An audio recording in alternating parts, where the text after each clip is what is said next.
On করে this. নমস্কার, IBM news থেকে আপনাদের সবাইকে স্বাগত জানাচ্ছি। আজকে কলকাতা থেকে একটু প্রত্যন্ত জায়গায় ঘন্টা দুয়েকের পথ, শিয়ালদা থেকে বসিরহাটে আমাদের ইবিএম নিউজের অভিন্ন হৃদয় বন্ধু, শিক্ষক, লেখক অভিজিৎ কুমার মণ্ডল, তার কাছে এসেছি। আজ কিছু প্রশ্ন নিয়ে আমরা একটু আলোচনা করব। আমাদের প্রোগ্রাম আপনারা দেখছেন, আমাদের অনুরোধ যে আমাদের চ্যানেলের সঙ্গে থাকুন, সাবস্ক্রাইব করুন, লাইক করুন, কমেন্টস করুন এবং আমাদের সঙ্গে এইভাবে পাশে থেকে আপনারা আমাদেরকে ঋদ্ধ করুন। অভিজিৎ দা, নমস্কার। হ্যাঁ নমস্কার ইবিএম নিউজকে। হ্যাঁ, তো আমার প্রশ্ন কতগুলো স্পেসিফিক ব্যাপারে। দীর্ঘদিন ধরে তোমার সাথে আমার ফেসবুক থেকে আলাপ, তারপরে একটা পারিবারিক হৃদ্যতা, সেই হৃদ্যতা থেকে একটা পরিচয়, সম্পর্ক। তো তুমি খুব কলকাতার না, সন্দেশখালির উপকণ্ঠেই থাকো।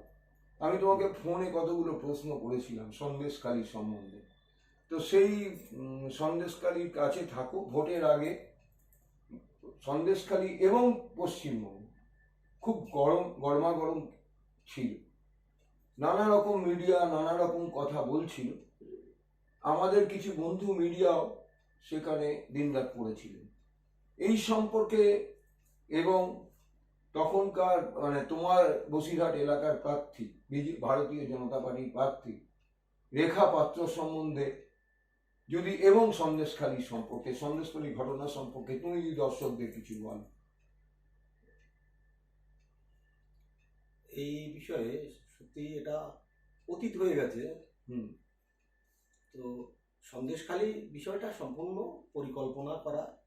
ভারতীয় জনতা পার্টি যেভাবে সারা ভারতবর্ষে একটা বিদ্বেষমূলক আবরণ তৈরি করছে, তারই একটা অঙ্গ সন্দেশখালী। বিভিন্নভাবে মানুষকে ভুল পথে পরিচালিত করে তারা চেয়েছিল বসিরহাট কেন্দ্রে তারা একটা মুনাফা নেবে। কিন্তু বসিরহাটের মানুষ অতটা বোকা নয়। বসিরহাটের মানুষ জানে, তারা বোঝে কোনটা সত্যি কোনটা মিথ্যা। আচ্ছা, আমি তোমাকে স্পেসিফিক এইখান থেকে একটা প্রশ্ন করতে পারি। তুমি কথাটা বললে, আমরাও পত্রপত্রিকায় পড়েছি, তুমি যেরকম বললে এটা পুরনো ইস্যু। আমার কাছে মনে হয় যে পুরনোরাই নতুন হয়ে ঘুরে ঘুরে আসে এবং এখনো কিছু মিডিয়া চেষ্টা করে যাচ্ছে সেটা নিয়ে খোঁচাতে।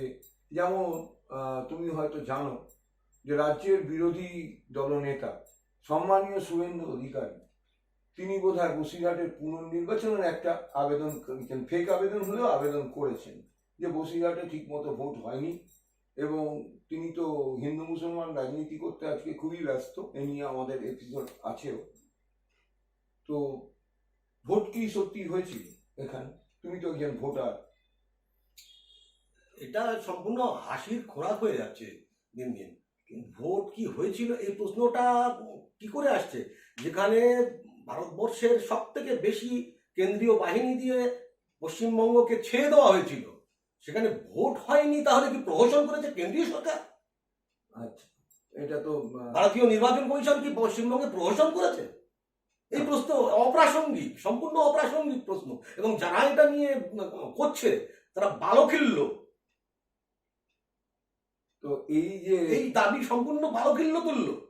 এবং এইটা কি ভারতীয় নির্বাচন কমিশনকেই অপমান করা হচ্ছে, ভারতীয় সংবিধানকে অপমান করা হচ্ছে পক্ষান্তরে। আচ্ছা, তো আমি শেখ জাহাঙ্গীর না শেখ শাহজাহান সম্বন্ধে তোমার জানা কি? আমি খুব কমই জানি শেখ শাহজাহান সম্পর্কে। কারণ শেখ শাহজাহান সম্পর্কে যেটুকু জানি, এক সময় বাহুবলী নেতা ছিল। বাহুবলী বামামল থেকেই তার উত্থান। আমি শুনেছি আজকাল তিনি সিপিআইএম করতেন এবং অনেক ক্ষমতার রন্ধ্রে ঢুকতে গিয়ে সে আস্তে আস্তে আস্তে আস্তে জাল বিস্তার করে তৃণমূলের ক্ষমতার কেন্দ্রবিন্দুতে চলে এসেছিল। এবং তার যে সাম্রাজ্য, শুধু যে একটা মানুষকে ওইভাবে তো বিচার করলে হবে না, তার কি কোথায় কি দোষ, কোথায় গুণ। অনেকের অনেক দোষ আছে, অনেকের অনেক গুণ আছে। ওইটা নিয়ে ঠিক বিচার আমি করতে পারবো না। ওটা বিচারকের দায়িত্ব, বিচারক যখন চলছে ওই বিচারাধীন ব্যাপার নিয়ে আমি কোনো বক্তব্য রাখবো না। আচ্ছা, কিন্তু মানে এই যে মানে রুটি বানানো হতো সারা রাত ধরে, এই সমস্ত অভিযোগ যেগুলো মহিলাদের সম্পর্কে করা হয়েছে, তার জন্য গঙ্গাধর কয়াল আছে। গঙ্গাধর কয়ালের এটা দেখেননি আপনি? হ্যাঁ দেখেছি। তাহলে ওখান থেকে দেখেছি, পরিষ্কার নিশ্চয়ই আপনি পেয়ে যাবেন চিত্রটা, কি হয়েছে, কোথায় রুটি বেলা হয়েছে, কোথায় কি হয়েছে। ওদের ওই বিজেপির কার্যালয়ে বসেই রুটিটা বেলেছে, এবং সেটা বেলেছে ওই অমিত মালব্য। আচ্ছা, মানে না, আমরা দর্শকরা আমাদেরকেও কিছু প্রশ্ন করে যে আপনাদের ঠিক আছে দিদির ভোট কন্যাশ্রীর জন্য, অমুকের জন্য, তমুকের জন্য, যেটা আমি হয়তো অনেককেই বলেছিলাম, তুমিও বলেছিলে আমাকে ফোনে যে অনেক ভোটে জিতবে। তা আমি বলেছিলাম 3 লাখেরও উপর ভোটে জিতবে। আমার কিছু বন্ধু বান্ধবদের চ্যানেল করে তখন বলতে পারিনি, চ্যানেলটা শুদ্ধ হয়েছে 14 এপ্রিল, আমাদের পয়লা বৈশাখের দিন আমরা রান করেছি। তো সেখানে কি মানে ভারতীয় জনতা পার্টির মানে ব্যবধান 3 লক্ষ ভোটে, যেটার ব্যবধান 3 লক্ষেরও বেশি, সেখানে কংগ্রেস সিপিএম এর ভূমিকা কি? বসিরহাট লোকসভা কেন্দ্রে সামগ্রিকভাবে বিচার করলে কংগ্রেস সিপিএম এর অস্তিত্ব বিলীন। অথচ এই এককালে এই বসিরহাটে কংগ্রেসের ভালো বড় বড় নেতারা এখান থেকে উঠেছিলেন। সম্ভবত মানে তোমার পিতা স্বর্গীয় আদিত্য কুমার মন্ডলও কংগ্রেসের একজন নেতৃস্থানীয় লোক ছিলেন, এবং তিনি বোধহয় বিধানসভার এমএলএও ছিলেন। উনি 1998 সালে মমতা ব্যানার্জি যখন দল গঠন করেন, সেদিন থেকেই উনি তৃণমূল কংগ্রেস এবং মমতা ব্যানার্জিকে উনি অকুণ্ঠ সমর্থন জুগিয়ে গেছেন পিছন থেকে। আর না, উনি এমএলএও তো ছিলেন আমি যতদূর শুনেছি। না, এমএলএ ছিলেন না, উনি বিধানসভার প্রার্থী ছিলেন, এবং বিধানসভার প্রার্থী ছিলেন, জাতীয় কংগ্রেসের বিধানসভার প্রার্থী ছিলেন। কত সালে ওটা? 1987 সালে। তো সেই নির্বাচনে হেরে গেছি। হ্যাঁ, বাম প্রার্থীর কাছে, সিপিআইএম প্রার্থী ছিলেন আমার মামা। আচ্ছা, মানে আমার শ্যালক। আচ্ছা, তো সেই মানে আজকে যাকে নিয়ে চর্চা হচ্ছে অখিল গিরি আর শুভেন্দু অধিকারী, যেরকম সেরকম শালক জামাইবাবুর সম্পর্ক, না এরকম একটি ব্যাপার। হ্যাঁ, যাই হোক, শালক কি সিপিআইএম ছিলেন বোধ হয়। হ্যাঁ, তো আমার মামা ছিলেন সিপিআইএম। তো তার তো অনেক কাজ শুনেছি, আপনার বাবা বা তোমার বাবার অনেক কাজই তো শুনেছি এখানে। হ্যাঁ, হ্যাঁ, সে তো আছেই। সেই কাজগুলো যদি একটু দর্শকদের বলেন। আমার বাবা সুন্দরবনের যে হিঙ্গলগঞ্জ, সন্দেশখালী, গোসাবা, হাসনাবাদ, এই ব্লকগুলো নিয়ে একসময় প্রচুর কাজ করেছেন। মানে তার শিক্ষা লাভের পর থেকে ওই অঞ্চলে শিক্ষা বিস্তারের জন্যে, প্রথমে শিক্ষা বিস্তারের জন্য উনি প্রচুর শিক্ষা প্রতিষ্ঠান তৈরি করেন। তারপর থেকে শিক্ষিত সমাজকে স্বনির্ভর করার জন্য উনি প্রচেষ্টা চালিয়েছেন দীর্ঘদিন ধরে।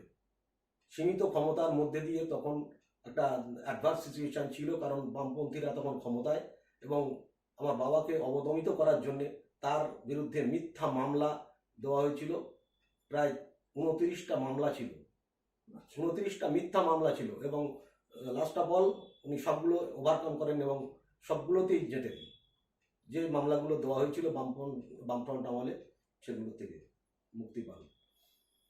সেই বামফ্রন্ট আমলেই মুক্তি পেয়েছিলেন উনি।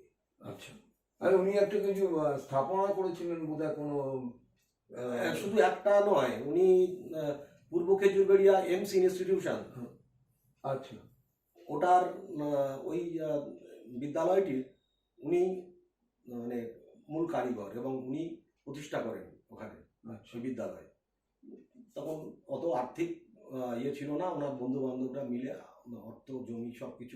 এই যে বললে যে 98 সাল, এছাড়াও আরো সুন্দরবনের হিঙ্গলগঞ্জ ব্লকের আরো বহু স্কুল ওনার হাত দিয়ে তৈরি, ওনার হাত দিয়ে রিকগনাইজড হয়েছে।